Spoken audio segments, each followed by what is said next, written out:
Okay, good evening, everyone. Welcome to the Hawaii Virtual College Fair. We're excited that you're here.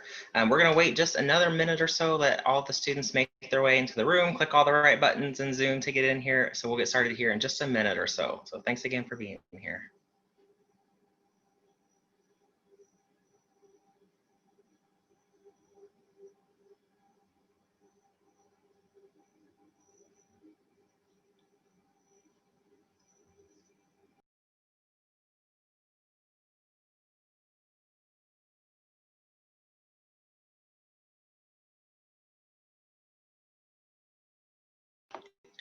Okay, well, I think we will go ahead and get started. Again, welcome to the Hawaii Virtual College Fair. We're excited that you're here. We have a great group of colleges and universities and presenters here for you tonight. So we're excited for you to learn a little bit more about these colleges that you may be interested in.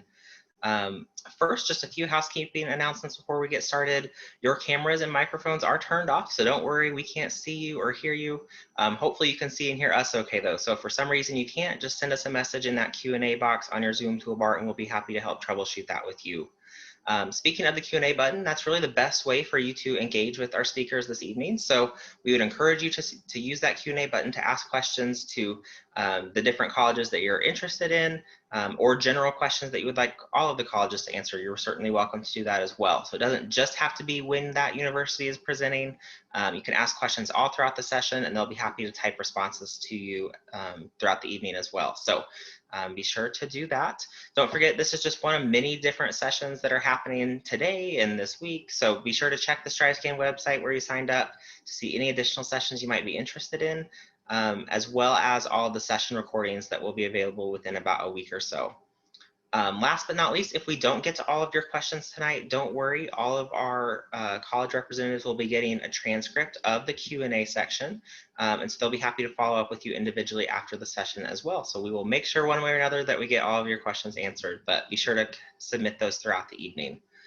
So our schedule for tonight looks like this. We are kind of at the top in the middle, session A7. So that is our order for tonight. And so I'm going to kick it over to the University of Glasgow to start.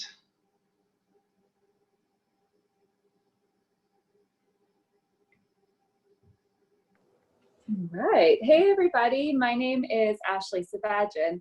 I am the Senior International Officer for the University of Glasgow, based in California. So I'm your local point of contact. All right, let's go ahead and get started. The University of Glasgow was founded in 1451. We're one of the ancient universities in the UK. So we're actually the fourth oldest university in the English-speaking world.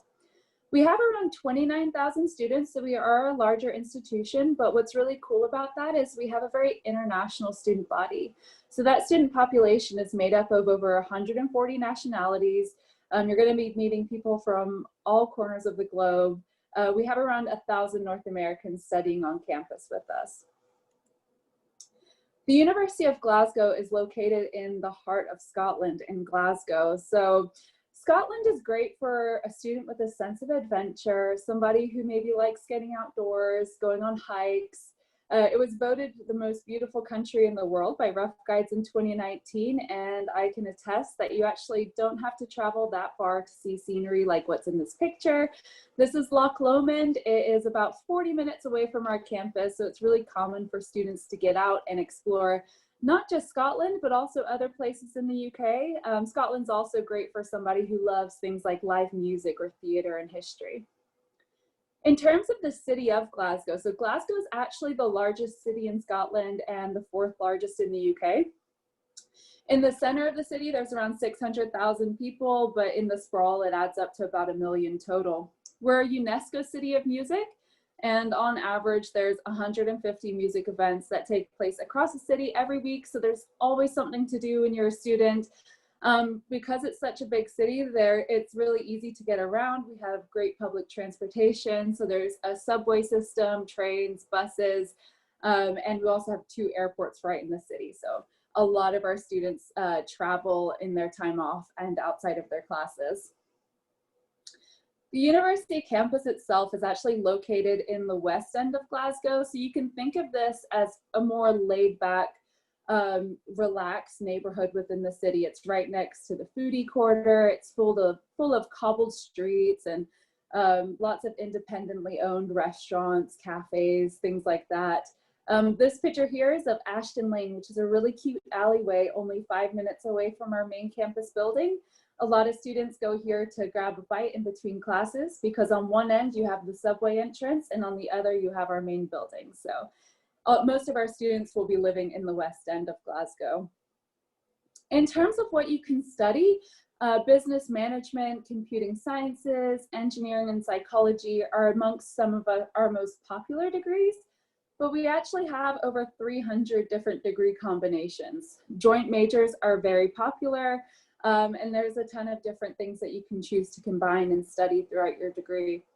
One thing I'd like to point out is we are mostly 4-year degrees. So the Scottish degree structure is going to be 4 years in length, but there's no general education or core curriculum requirements. You actually study your major from day one, which is great for the student who knows what they want. But if you do want to kind of explore other options, you can actually have some flexibility in that as well. We do accept the US curriculum. Typically speaking, we traditionally look at standardized tests, so SAT, AP, SAT subject tests. But for the first time this year, we are going test optional. So please do ask me more about that or get in touch afterwards if you do want to know more about our test optional requirements. Students can apply through UCAS, which is essentially the Common App of the UK. It allows you to submit one application to up to 5 different options in the UK, but we are also on the Common App. So just whatever you're most comfortable with, it's really straightforward and easy on how to apply through UCAS as well. Applications open at the start of September. We accept applications all the way up until the 30th of June. One deadline to keep in mind there, though, is January 15th, and you can ask me more about this as well. But our tuition starts at around $25,000 US per year of study. We do have some merit scholarships available for students. There's no separate application for our merit awards. We assess every application on that. We do accept US federal loans, so we're FAFSA approved, and we also accept the GI Bill as well. One thing that I'd like to highlight is we try to make sure our international students are really supported. So we actually have 3 US-based senior international officers. I'm the one closest to you, I'm your local representative, but once you arrive on campus, we have a dedicated international student support team. They run a full orientation program and just make sure you're supported when you arrive on campus. Students can feel free to get in touch with me at any point. And one other thing I'd just like to highlight is our international students are also guaranteed accommodation. So thank you very much for listening. Great, thanks so much, Ashley. Okay, next up we are going to Salve Regina University. Hi everyone, my name is Nick with Salve Regina University in the Ocean State, Rhode Island. At Salve, we say that you will learn, lead, and make a difference. So I'd like to start a little bit talking about making a difference. We are founded by the Catholic Sisters of Mercy, and it's the sisters who gave us our mission statement. And I always feel that it's important to begin a presentation by talking about our mission statement because I think it really sets us apart in some ways. The first line is, as a community that welcomes people of all beliefs, which I think speaks to our inclusivity as a community. And the last line is, we work for a world that is harmonious, just, and merciful. We don't define those terms, but some ways that we help our students to approach thinking about how to be more socially just, for example, are having a curriculum that really focuses on 5 critical concerns of the Sisters of Mercy: earth, immigration, nonviolence, racism, and women. And so we're always striving to be a better community, and where we have students that really want to make an impact in the world around them. We have just over 2,100 undergraduate students, so we're on the small side, and we have about 50 plus majors. Some of the more popular ones are business, administration of justice, chemistry, biology, psychology. We also have a direct entry nursing program, so you'll start taking nursing classes on day 1. We guarantee the clinicals, so you will finish on time in 4 years and have lots of very vibrant and rich clinical experiences. We have some unique programs. We have a Bachelor of Arts in Dance, And any students studying our visual and performing arts are eligible for a scholarship up to $3,000 on top of their merit awards. And we have a really unique program called Cultural and Historic Preservation. Students who study cultural and historic preservation learn about the built environment, and they learn how to protect, advocate for, restore historic objects, buildings, and even entire neighborhoods. That's a photo, for example, of some of our CHP students at an archaeological dig site near campus. And it makes sense that we have such an emphasis on historic preservation because we're located in one of the best kept historic districts in the United States. We're in the Mansion District of Newport, Rhode Island. And so you can see the bridges going from the mainland onto Aquidneck Island, where Newport is located. We're right on the Atlantic Ocean, on the cliff. So if you want that sense of having the water nearby, you're never more than a 20-minute drive in Rhode Island in general from the ocean, but from our campus, it's right out the backyard. There's a large surfing culture in town. We have a pretty vibrant surf club, and there's 2 surf shops, and you can walk to the beach and walk to class. Newport is this quintessential New England town with cobblestone streets from the 1600s and all of these wharfs going onto the water with restaurants and shops on the ground level and apartments on the 2nd and 3rd level. And it's just a wonderful place to go to college. We're very connected with the community around us. We have an open campus. Our students very much get out of the 80 acres, get into the town, and are exposed to viewpoints from folks that are not just other college-age students. But there's lots of things to do on campus. We have 19 Division III varsity sports. We're very well known for sailing, and we actually have a student from Hawaii who's on our sailing team now. We have club sports like rugby. We have over 70 student-led organizations, and that's our multicultural student organization. Some of the more popular ones in recent years are the Female Empowerment Organization. And we bring in speakers from all over the world. We have the Pell Center for International Relations and Public Policy. So last year we had Dr. Cornel West come to campus. We had Dr. Jill Biden. In the past, we've had the Dalai Lama, heads of state, diplomats, ambassadors. Really neat to have our students be able to see these folks right on campus. We always have activities going on. 85% of our students are not from Rhode Island. We have students from 40 states and 20 nations. There's always things to do. Community service is actually a pretty popular activity. All of our students participate in community service. We give back over 15,000 hours a year to about 60 organizations right on the island where we're located. In terms of admissions, most students fall between a B+ and an A-. We are completely test optional. We've been test optional for nearly a decade, so we do a very holistic admissions review, and you're not at any disadvantage if you choose not to submit test scores. We're a member of the Common Application, but we waive the fee for students from Hawaii, so I'm sure you'll get emails about that from me, and we have a pretty simple admissions process. The next deadline is coming up on November 1. It's early action. There's also an option for early decision. And our nursing students must apply by November 1. Then we have another deadline on January 5, early action 2. And our visual and performing arts students should apply by that deadline so they can qualify for that scholarship. And then finally, regular decision in February. Most students at Salve have a scholarship.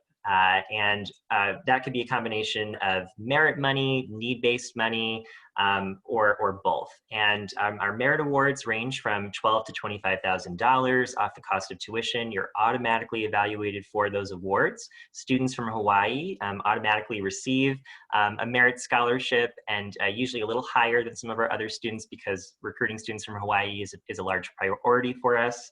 And in Rhode Island, the priority deadline for submitting your FAFSA to determine need-based aid is March 1, but we encourage you to get that in as soon as possible. We have a number of upcoming events, so you can go to salve.edu/visit to see all of those. We do have an open house tomorrow. It's a little early in the morning for Hawaii students, but please feel free to contact me if you'd like me to connect you with any of our faculty, current students, anything like that. And thank you so much for listening to me today. I hope you enjoy the rest of the presentations. Great, thanks so much, Nick. Okay, next up we are going to the American University of Paris.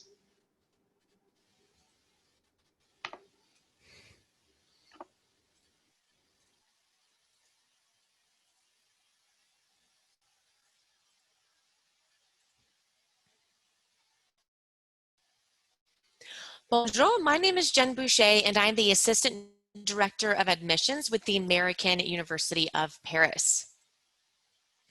AUP is a private, urban, liberal arts university, so think American degree, but European location.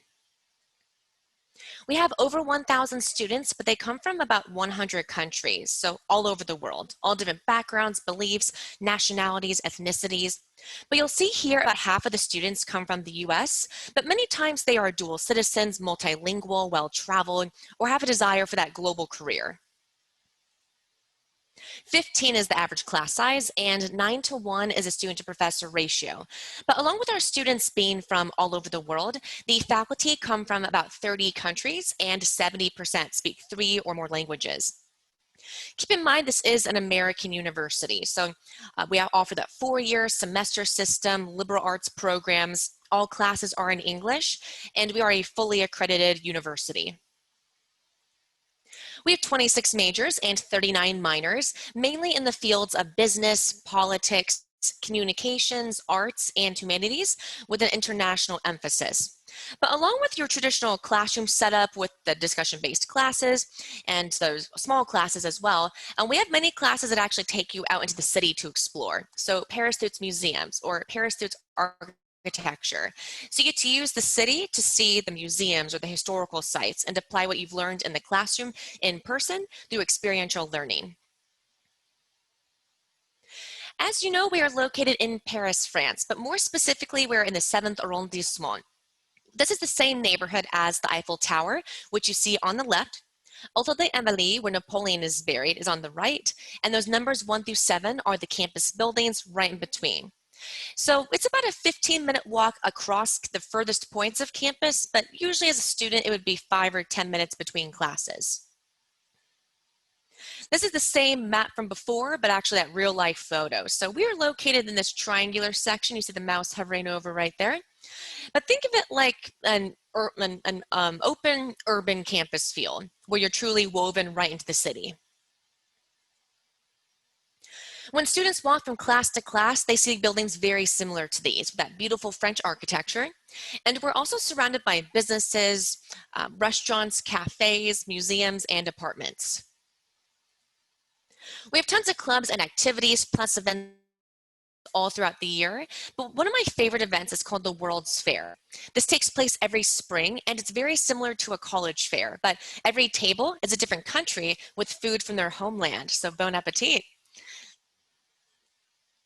One of my favorite things about AUP and one of the most incredible experiences you could have are going on a study trip.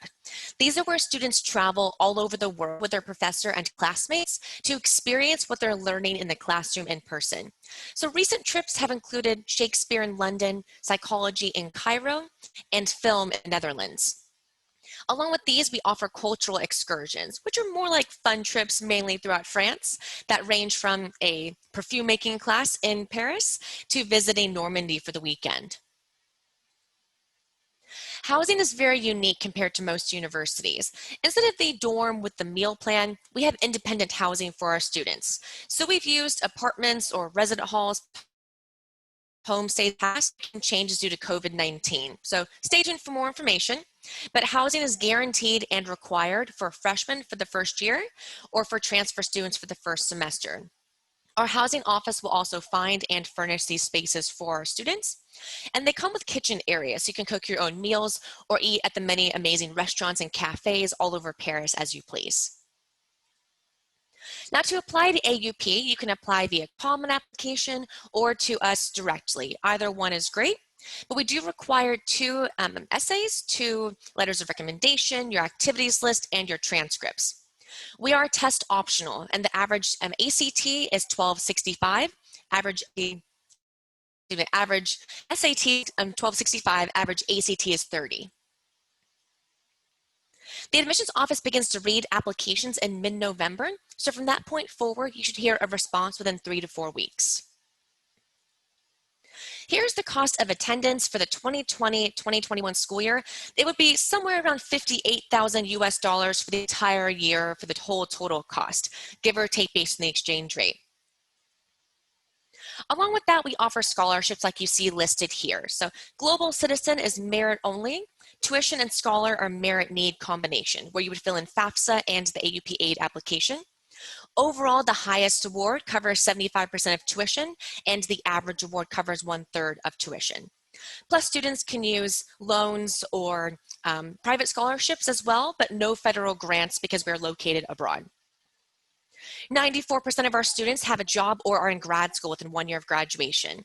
80% report an international element to their career, and 50% report that a professor personally helped them on their career path. So we're a smaller university with that individualized attention.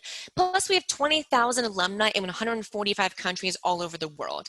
So if you're looking for a global career, we could be an amazing starting point for you. Most students study abroad for 1 semester, but this is an 8-semester opportunity. So that means 8 times the amount of exposure to a different language, culture, currency, and country.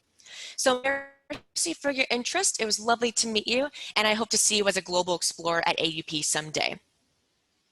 Great, thank you so much, Jen. Okay, next up we are going to Caltech with Nikki.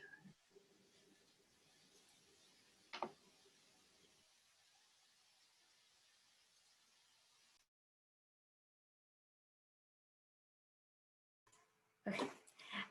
Thank you, everyone. Mahalo. My name is Nikki Chun. Aloha mai kako. I'm the Director of Undergraduate Admissions at Caltech, the California Institute of Technology, located in Pasadena, California, Southern California. So we're bringing it right back to the US. And I would like to acknowledge that Caltech sits on the ancestral homelands of the Tongva people. So Caltech is, for some reason, let me make sure that this is going to work. Okay. So as I begin my session or my information, I'd just like to share a little bit about the way that I interact with Caltech and how I see Caltech. It has a lot to do with my own lived experiences and perspectives that I bring to this work. My pronouns are she, her. I am a Kamehameha Kapalama alumna, so it's nice to have these sessions because it's probably the closest to home that I've been able to come in these last several months. I've worked in higher ed for quite a while. I went to school in Florida, worked in Texas, and now I've been here at Caltech since 2015. And I'm very much an advocate for diversity and inclusion in higher education. So it has been quite an honor to be able to come to Caltech and work with students who I know are going to be bringing a lot of different solutions to the world in the years to come. So students that are interested in Caltech, there are quite a few things that I hope they understand about the experience that you'd have. Leading with that, we are a great place for students that are interested in engaging in undergraduate research. We don't require that students have any kind of research experience before they come to Caltech, but in the process, whether you've had research experience or not, we are looking for students that we can see thriving as scientists and research. So we're looking for a deep level of curiosity. We're looking for those students that tend to ask many more questions than the material that's put in front of them. And this is really what leads to innovation and students being able to work at places like the Jet Propulsion Laboratory, JPL, or even working on the Laser Interferometer Gravitational Wave Observatory, or LIGO. So in the classroom, students will come to Caltech because they are looking forward to a very intimately sized campus experience. We have just under 1,000 undergraduate students, and our student to faculty ratio is 3:1, which means that you will get a high level of personal interactions with your peers and with faculty. So I encourage students to think about those environments they thrive in and work best in, and if it happens to line up with these smaller class sizes, then I hope you'll continue to think about Caltech as a place that you'll want to immerse yourself in STEM studies. But by no means are we only about STEM. I think for students that are looking forward to careers in science and technology, understand that an interdisciplinary approach makes you all the stronger of a researcher. So all of our students will follow a core curriculum. It's a prescribed curriculum that involves humanities and social sciences credits, as well as math and sciences. And you will have to take some credits in PE. So we want to make sure that not only are you keeping an active mind, but you're keeping an active and healthy body as well. So we also give students a chance to look at various topics from multiple angles through our menu courses. And so some of these topics will shift year to year, but mostly I've seen geology, environmental science as ones that have remained year to year. So as students are thinking about whether or not Caltech is a place that they want to attend, I invite students to think about the kind of math that you're going to encounter here. So this is a screenshot from one of the first problem sets that students are encountering in their first year math. And I use this as an example because I want students to understand when we're going through the application process, we're not looking for students who we think will know the answer to these questions. Don't ask me what the answer is because I don't know it myself. But I love working with students who will see these kinds of problem sets and math that is proof-based and abstract is the kind of math you will encounter here in your first year. Again, we're not expecting that you're going to know how to do this kind of math, but we want to know in the process that you are ready for it and you're just raring to go and you're looking for a great challenge because Caltech is going to be challenging by design. In this process, we're looking quite heavily at the responses you're giving in your application. So often we are able to see very quickly that a student academically is going to be successful at Caltech. So our decisions really end up lying in the responses that you're giving. Caltech this and next year will not be looking at any kinds of test scores. So it is all the more important that you are strengthening your application with the way that you're answering questions. And as a final piece, we are committed to making this accessible to you. So we do meet 100% of a student's demonstrated financial need. And I hope to be able to answer more questions along the way. Mahalo, everyone. Great, thank you, Nikki. Okay, just a quick reminder before we go to our next presenter, don't forget to be asking questions in Q&A. Our speakers will be more than happy to answer those as well. So next we will go to Camille with Syracuse University.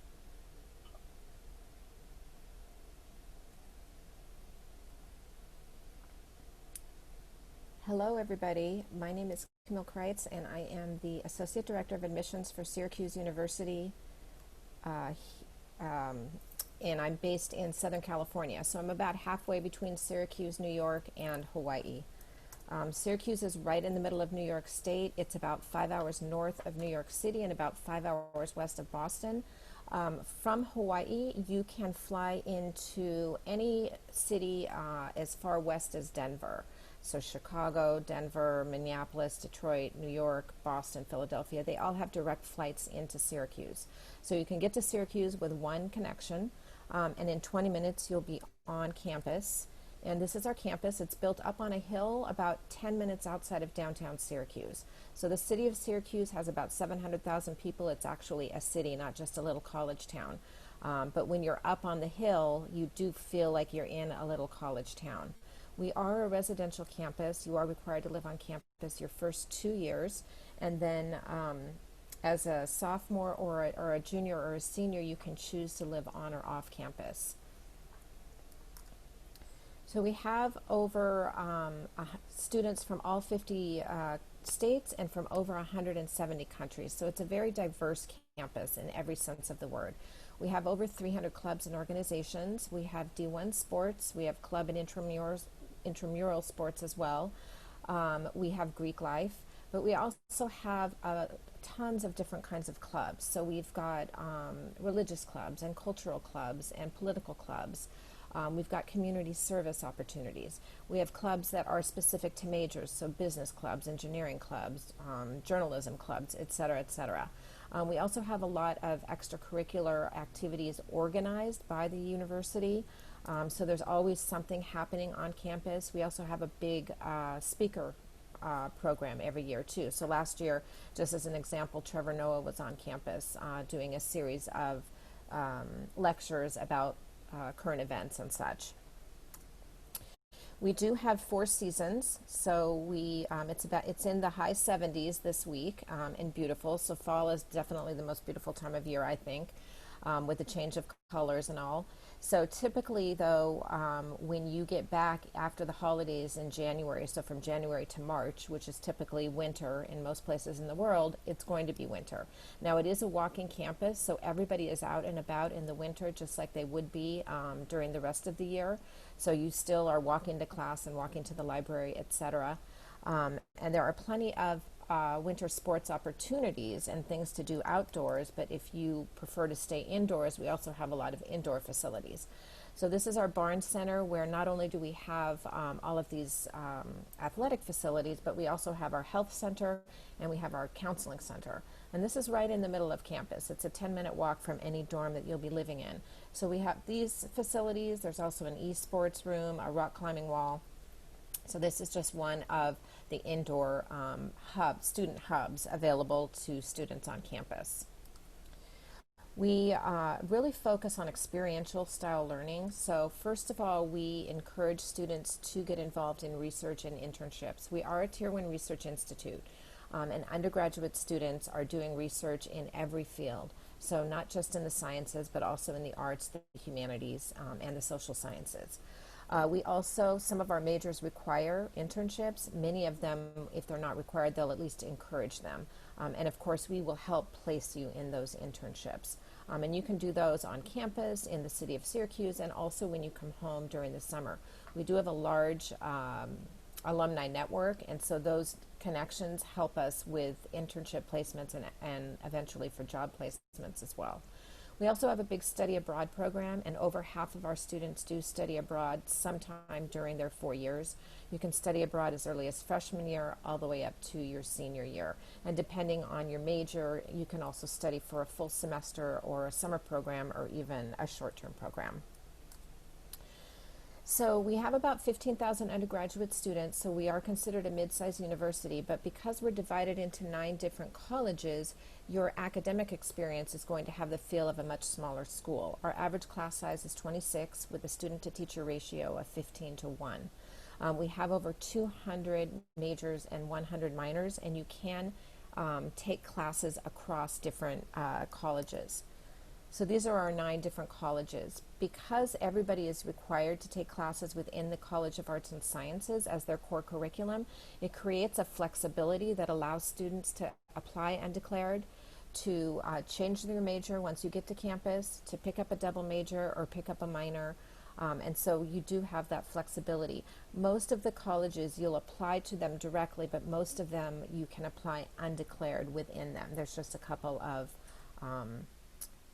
exceptions to that rule. So some of the nuts and bolts, we are a Common App school. This year we are test optional. So we are test optional for both acceptance and for scholarships. So we do offer merit scholarships. Our merit scholarships start at $10,000 and go up to full tuition. And you're automatically considered for merit when you apply. So you don't have to apply early. There's no extra application process. We really do encourage our students, particularly this year because we're test optional, to be doing those interviews for seniors. And I am offering some later evening interviews just particularly for my Hawaii students, at least once a month on Monday evenings, and then every Monday and Friday afternoon California time. So it'll still be a little bit earlier for you, but it won't be as early as the New York times. So I encourage you to get in touch with me, and I hope to talk to you soon. Thank you. Great, thank you, Camille. Okay, don't forget to be submitting questions. We have some great questions coming in, so keep those coming. Last but certainly not least, we are going to head over to St. Leo University.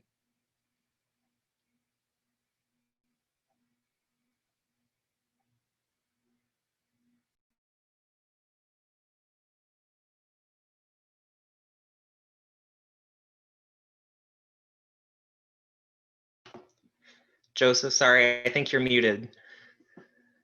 Sorry. Hello, my name is Joseph Thompson. I'm the Assistant Director of Undergraduate Admissions here at St. Leo University. St. Leo University is the second largest Catholic university in the nation in terms of enrollment. First and oldest one founded in the state of Florida. And for 5 going on 6 consecutive years now, we've been rated the safest campuses in the state of Florida. We enroll nearly 20,000 students across our platforms, which would be University Main Campus, our educational centers and sister schools, and our Center of Online Learning. Now, don't get shocked with that large number. We have about a 3,500 student population for University Main Campus. So you're never going to be in a huge lecture hall. We cap our class sizes at 25 students. We are regionally accredited by the Commission of Colleges of the Southern Association of Colleges and Schools, which is known as SACS. We have about 550 plus international students on campus, and we have about 44 international countries represented and 44 US states represented on our campus as well. Some of our notable programs here. So our biomedical health science program is kind of a segue now into our nursing program. It'll still be our first cohort that we're unveiling to students, prospective students here at St. Leo University. But our biomedical health science program is ranked number 2 in the state of Florida, and we're partnered with the big 4 hospitals in the state of Florida and the Moffitt Cancer Research Center. We have a pre-med that will go straight into getting all your prerequisites for medical school as well. And then in our College of Education and Social Service, our criminal justice program is actually ranked number 1 in the state of Florida. We're actually the only one in the state that has a forensic crime scene investigation house. So you can do forensic science, criminology, criminalistics, regular criminal justice. Our education is ranked number 3 in the state of Florida. We have elementary, middle, and secondary. A cool thing about us is that we actually have a virtual reality classroom. So we're partnered with a acting school or a theater school in California. So those actors in that school actually play behavioral dysfunctional students in the classroom. So you'll put on these virtual reality glasses and you'll actually get to work with some real life scenarios and real life situations. Our Tapia College of Business is actually named after Donald R. Tapia, who is a Board of Trustees member here at the university and the U.S. Ambassador to Jamaica. So a cool program that we're unveiling this year is our digital media influencer. A lot of people are trying, or a lot of students now are trying to monetize Snapchat, Instagram, Twitter. So we're actually unveiling a major. So you can actually tell your parents that you're going to school to try to do that. Cybersecurity is backed by the Department of Defense because the Director of Department of Defense is a 2-time St. Leo grad. And then being in Florida, we have international hospitality. Partnered with the Disney program, so you have to actually pick a track when you come into the university. So hotel and resort management, event management, and general international hospitality. And then sport business, we are ranked consistently top 5 every year. We are actually the exclusive educational partner of the Tampa Bay Buccaneers. So they have to take at least 25 students, a minimum of 25 students in each cohort for their internships that they offer with the Bucs. Living at St. Leo, we have about 14 residence halls on our university main campus. We have living learning communities, amenities, meal plans. We have a fully student-run coffee house on campus, right here in your lower left-hand corner.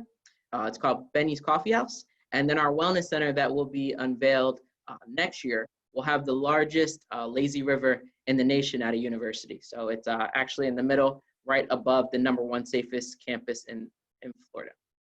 That facility will have a movie theater, 3 auxiliary gyms, and a couple breakout rooms and a music studio. Campus life on campus. So we offer daily mass 3 times a day. It's not required, but we definitely want to give a spiritual feeling to our students. We are NCAA Division II athletics. We are consistently ranked in the top 5 of the Learfield Cup. The Learfield Cup is an organization housed in the NCAA that grades programs based on athletic performance of their students and academic performance of their student athletes. So we're consistently ranked, top tier. We have Greek life student organizations. We do off-campus trips, whether it be to local malls, Target, Walmart, to big trips like the Bahamas. We go on a crime scene investigation spring break trip where it's kind of like a murder mystery. We have concerts and monthly bingos, but our monthly bingos aren't like grandma's bingo. We're giving away flat screen TVs, Xboxes, all those good things. Now, just to get into some of the nuts and bolts, St. Leo University is rolling admissions, so we do not have any deadlines. We are currently admitting students as of right now. So it takes about a 7-day turnover from when you apply. So all we would need is an official transcript. We are test optional. We've always been. We take an holistic approach to accepting our students. Saw that we had a question. Oh, no question. But average tuition here at the university is about $23,000. We are a private institution, so there's no in-state, out-of-state fees, and 98% of our students are on some sort of financial aid, whether it be private funded scholarships, financial federal loans, or federal grants. So please get in contact with me if you're interested in coming to the Sunshine State. Great, thank you, Joseph. Okay, well, we have just a couple minutes left, so I'm going to ask our speakers if they want to hop back on the screen real quick. And we're going to take maybe 30 seconds each. If you guys just want to end the presentation, something fun that students can look forward to on your campus, a favorite tradition on your campus, something that sets you apart and gets our attendees excited about hopefully applying and joining you guys. So we'll just go in the same order that we started in. Right, well, at the University of Glasgow, I think my favorite event that happens on campus is actually our Freshers Week. So Freshers Week is the week before your classes begin. It's super fun because that's when everybody's just arriving. And we have over 250 clubs and societies, and it's basically open doors for all of these societies. There's a ton of like taster sessions, free food, free live music, and there's just like a really fun buzz atmosphere. So yeah, I definitely think that's something students can look forward to because it helps you make the city feel like home really quickly. At Salve, Regina, we have something called the snowball. So in the wintertime, we have all these buildings from the 1800s, and you kind of get a little dressed up, have it dancing and food and fun in this a large estate from the past, and it kind of feels like a Harry Potter type night. So I think a lot of our students look forward to that every winter. UP, you would technically have class on American holidays, but not on French holidays, which that's because we're in Europe, but no worries there. But for those reasons, we do have an annual Thanksgiving potluck dinner since we know it's such a major American holiday. So after classes are done for the day, we have hundreds of the faculty, staff, and students gather together with the traditional Thanksgiving food and enjoy that holiday. Even if they're not Americans, they still tend to join as well. My tidbit isn't specific to Caltech. I just wanted to offer to the students that, being from Hawaii, you are going to bring a lot of really amazing and unique perspectives to any college you choose. So I hope that you embrace the fact that you have a lot of amazing choices in the state of Hawaii and abroad. So generally anywhere in the globe you'd like to land, there will be people there who are going to really value your perspectives. At Syracuse, we have a tradition whenever the first snowfall happens, so typically maybe late January or as soon as students get back after the holidays. And the tradition is the building behind me, it's actually up on a pretty steep hill, and so the students will take the trays from the dining halls and they'll sled down the hill at night. When they're not supposed to be out there, but they are, and everybody knows they are. So it's typically, I think, the students more from the non-snow states, so California, Hawaii, Arizona, etc. But that's sort of a tradition every winter. So at St. Leo, before finals week, we actually have the lake jump. We sit on about 297 acres of land, but we have a lake that is dead set in the middle of campus. And before finals, all of the students and some professors and upper administration jump in a lake in our campus. It's a pretty cool day. You'll see the president running around trying to get everyone kind of hyped up, and then he'll jump full in a three-piece suit into the lake. That's great. Awesome, awesome experiences that you're all going to get to experience. So thank you so much for joining us. I'm going to share my screen one last time. But to all of our students who joined us, thank you so much. We hope you learned a little bit more about these universities that you're interested in. Like we said throughout, we know they would be more than happy to answer any questions that you have. So feel free to follow up with them directly after the presentation. And they will probably be following up with you as well. So when you close this window, there will be a link to a very quick 4-question survey. If you don't mind taking a quick minute to fill that out for us, we'd really appreciate any feedback that you have. Also, don't forget, this is just one of many sessions being offered today, so be sure to check that website where you signed up for any additional sessions you might be interested in, as well as check back in about a week or so for this session's recording, as well as all of the others in case you can't watch all of them live that you would like to. So again, thank you for joining us. Have a great day, and we will talk to you soon.